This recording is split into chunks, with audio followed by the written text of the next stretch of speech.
KESK Elazığ, Konfederasyon'un kuruluşunun 30. yılını düzenledikleri etkinlikle kutladı.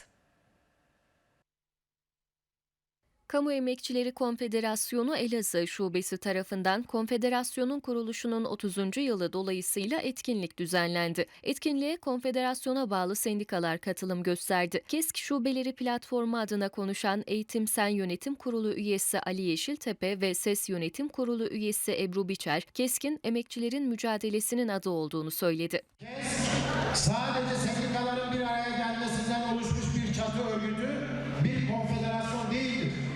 KESK en ücra köşesine kadar uzanan 11 kolu ile bu ülkenin emekçilerinin insanca bir yaşam mücadelesinin adıdır.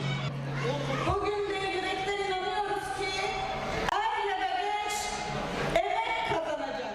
Konuşmaların ardından etkinlik düzenlenen konserle devam etti.